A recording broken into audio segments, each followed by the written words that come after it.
खबरों की वही तस्वीर, बिना बदले बिना डरे, जज्बा सच का लिए, सच दिखाते हैं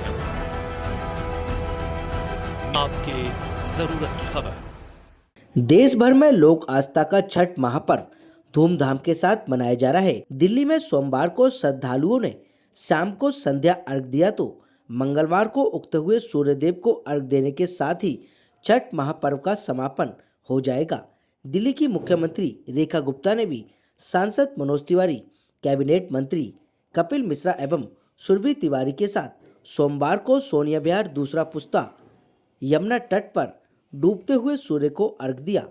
इस मौके पर उन्होंने दिल्ली के लोगों के लिए छठी माता से सुख शांति समृद्धि की कामना भी की। सांसद मनोज तिवारी ने इस मौके पर अपनी धर्मपत्नी सुरभि तिवारी और माताजी के साथ ढलते हुए सूर्य को अर्घ देते हुए कहा कि हमारे लिए सौभाग्य की बात है कि दिल्ली की महिलाएं इस बार यमुना के तट पर छठ मना रही हैं। वहीं सांसद मनोज तिवारी ने भी सभी को शुभकामनाएं देते हुए कहा कि हमारा हर एक संभव प्रयास है कि लोगों के त्योहारों में किसी भी प्रकार की कोई कमी न रह जाए। उन्होंने कहा कि विपक्ष को हर काम में कमी निकालने की आदत है। दिल्ली सरकार सभी विकास के कार्य पूरा करेगी और यही हमारा संकल्प भी है। और क्या कुछ कहना था आपको सुन लीजिए हमारे संवाददाता की इस रिपोर्ट में। दिल्ली की छठ वर्षों बाद अपनी भव्यता पे आई है और दिल्ली के लाखों पूर्वांचल के मेरे भाई बहनों ने यमुना किनारे छठ का जो आनंद लिया, छठ मैया की जो पूजा की, भगवान सूर्य नारायण को अर्घ देते हुए जो उनके चेहरों पे संतुष्टि थी, वो हमारी सरकार के लिए आशीर्वाद से कम नहीं है।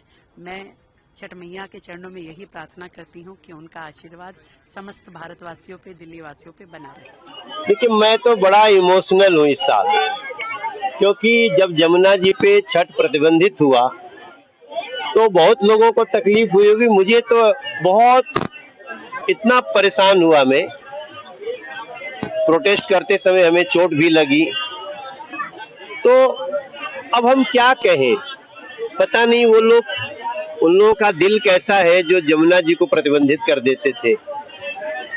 धन्यवाद, हमारी सरकार बनी बीजेपी की और रेखा गुप्ता जी के नेतृत्व में हम लोगों ने छठ को फिर से जमुना तट पे शुरू किया। और आज तो हम गए थे, हम और रेखा जी, कपिल भाई, जब हम लोग पूरा घाट घूम रहे थे तो लोग देखते ही तालियां बजा रहे थे, आशीर्वाद दे रहे थे, छठी मैया की जय बोल रहे थे। तो ये एक ऐसा अनुभव है जो शब्दों में नहीं बता सकते। बस धन्यवाद मोदी जी, धन्यवाद रेखा जी, धन्यवाद। मैं अपनी सरकार को धन्यवाद देता हूँ, खुद को धन्यवाद देता हूँ कि छठ मैया ने हमें इतनी शक्ति दी कि हमने जो चाहा, जो कहा, वो किया। बहुत आनंद आ रहा है। छठी मैया की कृपा सब पे बरसे। छठी मैया वैसे ही बहुत दयालु हैं और उनकी दया का ही असर है कि कल हमें पिछले वर्ष पहली बार मैंने छठ पर्व उठाया था और मुझे घर में ही पोखरा खोद के पूजा करना पड़ा था। तब हमारी सासू माँ ने कहा था कि अगली बार हम जरूर जमुना जी में पूजा करेंगे और उनका कहा सही हो गया।